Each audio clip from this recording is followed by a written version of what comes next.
yung ombudsman na yan, Kay sa halip Kengkoy. na mga publisidad ang ginagawa nyo, pailan nyo na ng kaso kaagad, karaka-raka. Magandang araw mga kababayan. Ito po ang News That Matters at ating panonoorin dito. Tatalakayin yung mga videos dito na kung saan yung ating donasyon lamang na natanggap dito sa Amerika is bumaba na mga kababayan. Na kung dati, hindi ho katulad dati na malaki yung binibigay ng Amerika.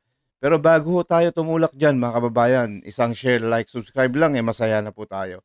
Eto na po mga kababayan, tumulak na po tayo dito sa ating donasyon na natanggap dito sa bansa ng Amerika. Pag-uusapan po natin. Bigay ng nasa $1 milyong ang Estados Unidos bilang suporta sa disaster relief operations sa mga naapektuhan ng Bagyong Tino. Ayon sa Washington, magpapadala sila ng emergency shelter, logistics services, safe water and sanitation sa mga pinakamatinding tinamaan ng sakuna. Sa pahayag ng US, ang kanilang hakbang ay hindi lamang pagpapakita ng alyansa ng dalawang bansa, kundi simbolo na rin ng malalim at matatag na pagkakaibigan, lalo na sa mga panahon ng pangangailangan. Ayan mga kababayan, yung tingin ng ating Amerika sa atin ngayon, yung tingin nila parang ipis lang. Kaya binigyan lang ho tayo ng 1 million na donation mga kababayan. Nakita mo naman dito sa picture na to. Kung talagang magkadikit sila mga kababayan, ayan o. Kung may maganda sana ang hidwaan neto, si BBM tsaka ang Amerika, maganda ang may pagkikipagdiplomasya ni Bongbong Marcos mga kababayan. Hindi sana ganyan, tingnan mo oh. Hindi man lang sila nagkamayan, nakita nyo naman dun sa video na kung saan ganyan lang hindi man lang sila nagkamayan na katulad ni Tatay Digong na matindi yung mataas yung respeto sa kanya ng mga ibang leaders na katulad ni Donald Trump, Vladimir Putin nung si Tatay Digong yung ating presidente. Eto mga kababayan, panonoorin natin sa video na to itong mag-ingat din naman tayo dito sa mga trolls mga kababayan na kung saan yung mga bayaran na rallyista, yung mga bata-bata ng mga nila Romualdez para merong mag-aaway-away dito sa Trillion Rally protest na mangyayari ngayong November mga kababayan. Diyan, November 30, diyan sa EDSA mga kababayan. Yan sila Romualdez, gagamit yan ng mga trolls, yung BBM trolls nila. Eto, panoorin natin to. Isa pong maulan na panahon, no? Alam po natin na ang lahat po ay nagsasuffer sa sitwasyon, especially ang Davao at ang Bisaya sa Bagyo. Harinawa ay ang mga gagong supporter, no? Yung mga BBM trolls ay magdusa din, mga putang inang ito. Okay, inulan ako ng mga negatibo sa aking mga post, no? Tapos, pag nag-comment, hindi naman alam kung ano ang nilalaman ng kanilang comment. Makapag-comment lang, at makapangmura, at makapanglait. Okay, sige. Putang ina, ganyan kayo kabobo, ganyan kayo katanga. This will be the attention to all BBM trolls paid troll ni BBM. Oo, mga ako, kulang na lang ang putang na inyo. Mga bobo. Okay? O kaya mga gidon. Gadon pala, mga gadon. Okay, sige. Ito na lang po ang tamang katanungan na. Ayan, sige doon mga kababayan, isang sirena yan, yung galit na galit yan, yung pinag-iinitan niya yung Dolomite Beach na kung saan ba't parang galit na galit ka-eds itong si Ridon dito sa mga Dolomite, no? Palibasa gusto niya siguro mag-swimming doon na maganda yung beach, white sand, tapos yun may para siyang sirena. Meron akong nakitang picture na siya yung ginawang sirena Amin. Total, kanya-kanya tayo ng karapatan. Sinasabi nga, putangin na nyo, hindi naman kayo makapag-post ng sarili ninyo, at mag-comment kayo sa sarili ninyong post. Aantayin nyo pa yung post namin para laitin nyo kami at walang hiyain. Total, bastusan na lang ito. Ito na lang. Para nyo. Ang iba pa, may pahamon-hamon pa. Kala mo naman ang putang ina. Kaya, Mr. Chair, pahamon-hamon ka pa sa akin. Kala mo kaya isang linggo na ako, putang ina mo, nag-aantay. Yan. Sinagot ko na yung gusto mong mangyari. Nahamon. Total, tapos na Marines Day. Okay na. Ang hamon mo ay sinagot ko 5 to 10 M. Tapos dito sa Mindanao, ang draw. Ha? Utangin na ka. Tapos pangalawa, para naman sa lahat ng mga alipores ninyo, mga BBM trolls, ito na lang. Dito niya ako ulanin ng comment. Dahil pag tama ang sinabi ninyo kung saan napunta ang 25.5 ton na Philippine Reserve Gold na ibinenta ng gago niyong Pangulo. Yan. Yung Maharlika Fund, mga babae. Aantayin ko yung sa comment section. Saan napunta? Anong certificate at resibo? Anong project ang ginamit o pinaggamitan ng pagbenta ng 25.5 ton? Mga BBM trolls, utang ina, kung hindi nyo ito kayang sagutin, isang tanong pa lang kay sa amin, uulanin kayo. 127 na tanong ang ibibigay namin sa inyo. At tiyak, hindi ninyo ito kayang sagutin dahil mga bangag kayo. Fuck one, fuck all. Kapag adik ang puno, adik ang sanga, at adik din ang bunga. So, sagutin nyo yan, mga trolls. Saan napunta ang 25.5 ton Philippine Reserve Gold na pinagbentahan? Ngayon, okay na kapag may nasagot kayong isa. Pero kung wala, mga buwakin ang ina nyo. Magsipagtigil kayo. Mga trolls, tumigil na kayo. Dahil wala kayong nagawa para sa ikabubuti ng bansa. Mga putang ina nyo. Hanggang pera lang kayo. Ayan, mga kababayan, kayong mga BBM trolls dyan, huwag nyong galitin si Kuya Eds. Kung ano-ano kasi ang pinagsasabi ninyo, kaya yan tuloy nagalit si Kuya Eds. Shoutout nga pala sa'yo, Kuya Eds. Easy lang, kalmahan mo lang yan. Wala yan, yung mga trolls na yan.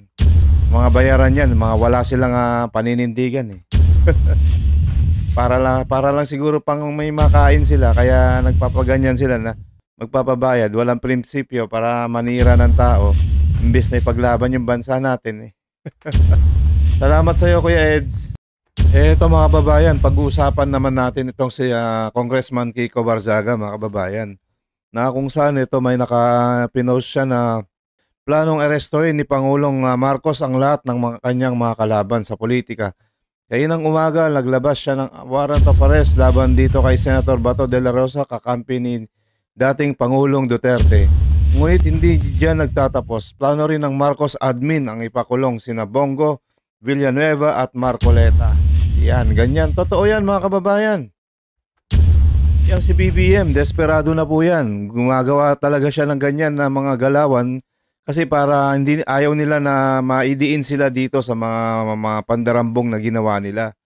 Na kung saan kung kakasuhan talaga nila dapat dyan kung tutusin itong sila Romualdez, ang ginagawa nga nila itong mga against the government ang kanilang pinaghuhuli instead na yung mga buhayang mga galamay nila.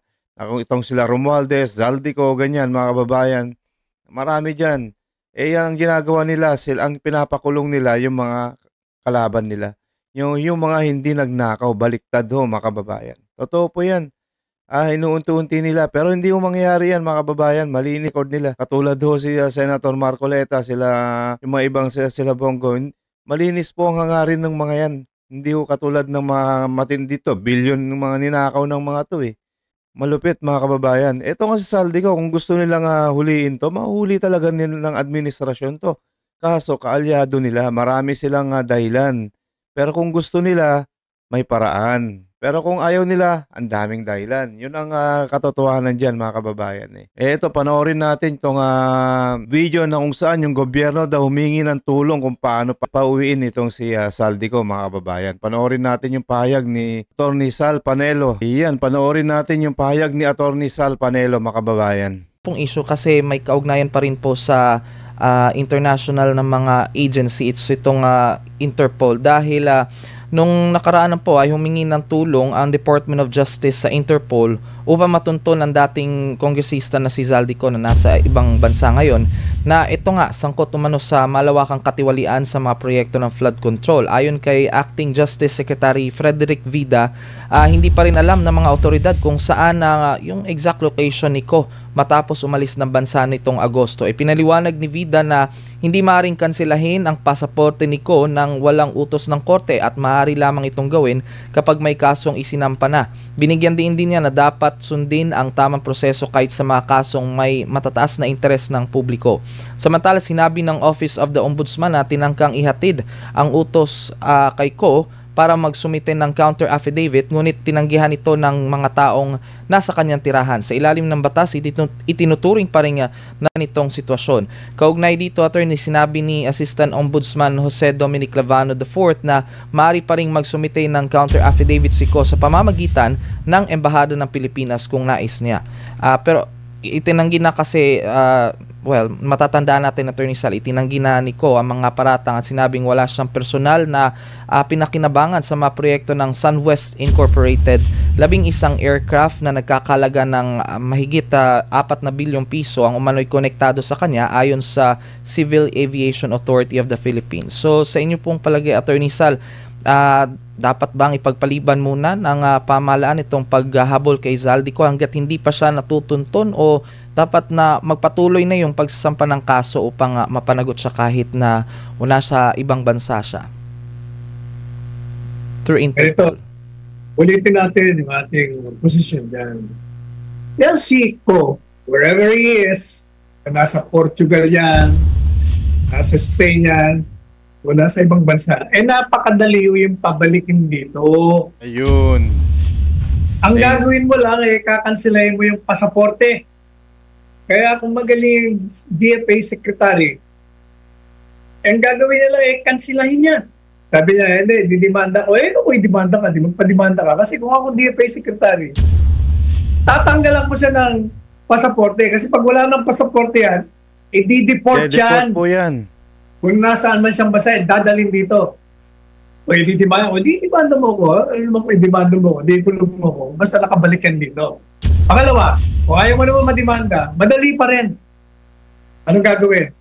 Yung gobyerno, yung DOJ, o yung ombudsman na yan, halit na mga publisidad ang ginagawa nyo, pailan nyo na ng kaso kaagad, karaka-raka, para magkaroon na ng preliminary investigation. Madali lang yan.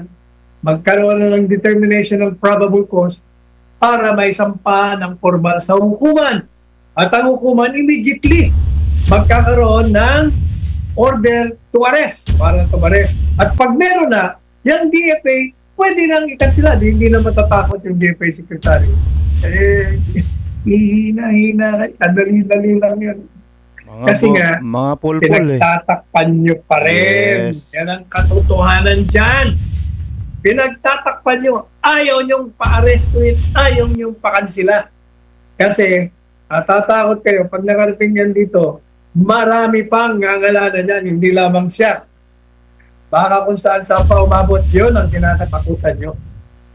Kaya ang Attorney Sal, baka madawit na yung mga, baka may hindi pa nababa. Ayan mga kababayan, narinig po natin dito kaya Attorney Sal Panelo yung sinabi niya na itong si Zaldico ay pwedeng mapapauwi dito, mapapauwi lamang kapag kikinansela yung kanyang passport, mga kababayan. At pangalawa, kapag ito ay kinasuhan dito sa Ombudsman at sa Department of Justice.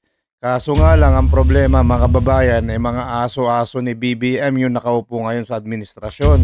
So kaya yan, nililihis nila at marami silang tinatago.